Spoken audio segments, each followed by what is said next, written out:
I'm going to tell you guys how to be confident and truly love yourselves in just 3 easy steps.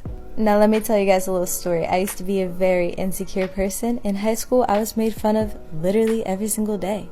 But then I found my passion, which is step 1, find your passion. Step 2 is make time for things that bring you happiness, that bring you joy, and that bring you fulfillment. Step 3 is find clothing brands that you look and feel good in. For example, Raw Gear.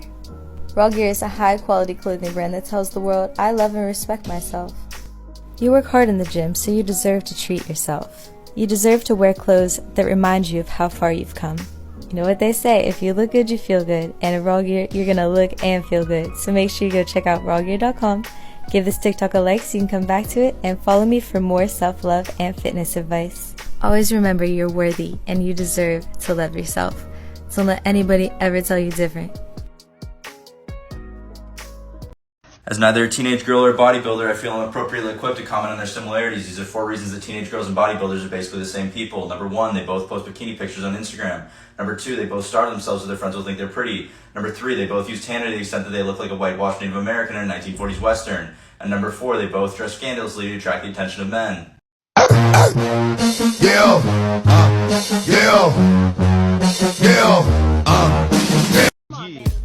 kid is a L7.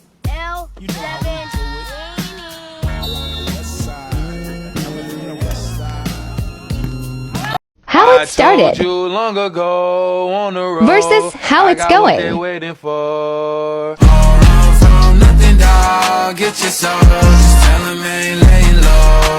What? No, I don't want to do that. We're going to have a great time. No. You might meet some new people. No. You'll even make some new friends. No.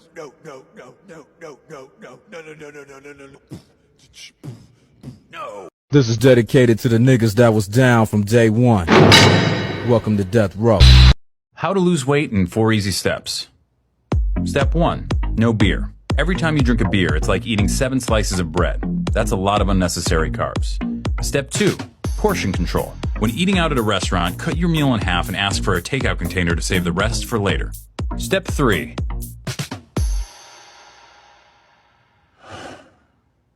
have your heart broken.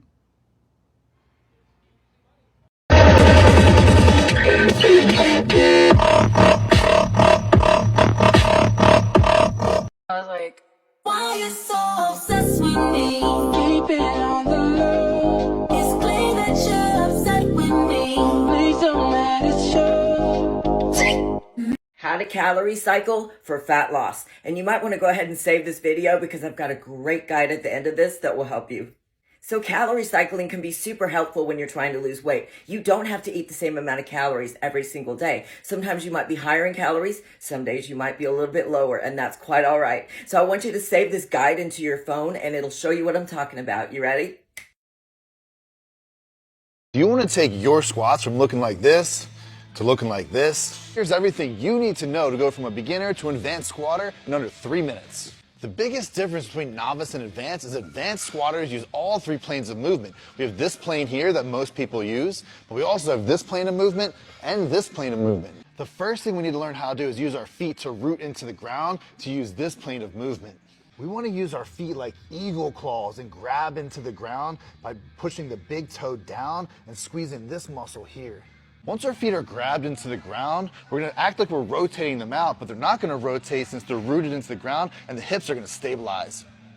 Now to keep the hips stable, as we squat down the movement, we need to spread the floor apart like we're sliding on mats. Since we're rooted into the ground, that's not going to actually happen. But what is going to happen is it's going to take your squat from looking like this, shaky and unstable, to looking like this, strong and stable. Now that we're nice and stable, we're going to actually squat by reaching the hips all the way back and reaching the chest all the way up. So if you're practicing with no weight, you can reach the arms up as high as you possibly can as you squat down. Once we've mastered that with body weight, now we're ready to lift barbells. But the first thing we have to do is set the height up properly. You want to be right about below shoulder height. We need enough room to be in our squat stance, stand the bar up, and clear the rack. Before we actually lift the bar, we need to learn how to stabilize the upper back. We're going to squeeze the shoulder blades together and down as hard as possible. Once we have our upper back stabilized, we need to pick our bar position. If we go high bar, it's gonna be across the traps, not on the neck. That's gonna be more knees. Or we can go low bar across the posterior delts, more lower on the back. That's gonna be more hips. We're almost ready to lift. Now we do the most important part. We need to learn about bracing. We need to breathe into our belly, into our obliques, into our lower back, and then bear down like someone's punching you in the gut. If we're wearing a belt, we're still trying to breathe into the belly, but we're acting like we're trying to break the belt off of our body. Now that we're ready to lift, we want to keep the hands as close as we can, get the upper back tight, and really pull the lats down. Now we're ready to lift. Get the upper back tight, big brace, then stand the weight up and walk it out with 2 small steps. Now we're ready. Now that we're completely set up, we're gonna go through the whole stabilizing sequence again. We're gonna take one more big deep breath, brace as hard as we can, and then squat. We're gonna hold that breath through the hardest part of the movement. When choosing a stance, there's no right or wrong way to do it. Just know that a more narrow stance is gonna be a lot more quads or muscles surrounding the knees. A wider stance is gonna be a lot more glutes and hamstrings or muscles surrounding the hips. As far as your toe angle, it's just personal preference because everyone's built different. But generally speaking, the wider you go, the more you're gonna angle the foot out. I know we love working out our glutes, but girls, we gotta do those arm workouts as well. Just sort of doing a full body reveal just to show what I look like. You know, lifting weights doesn't make you look super bulky. If anything, just makes you look snatched. Then when you flex, you're like, boom, yeah, I work out. Look at these triceps. Anyway, enjoy this workout.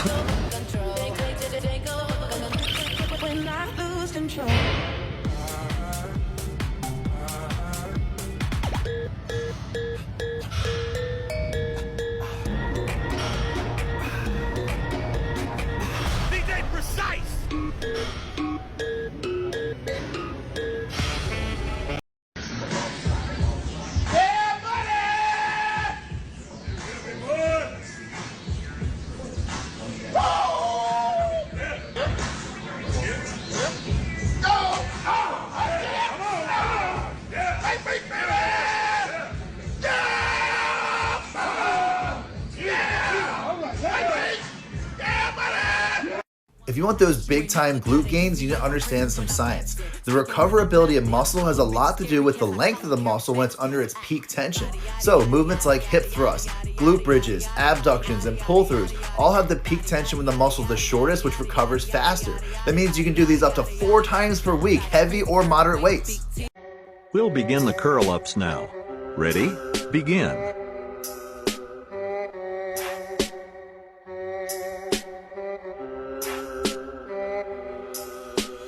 Up, down, 1, up, down, 2, up, down, 3, up, down, 4.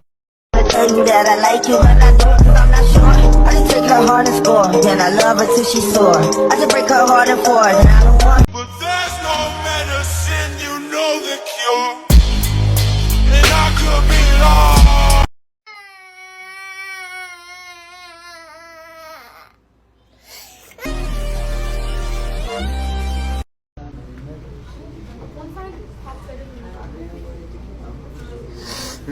You're done.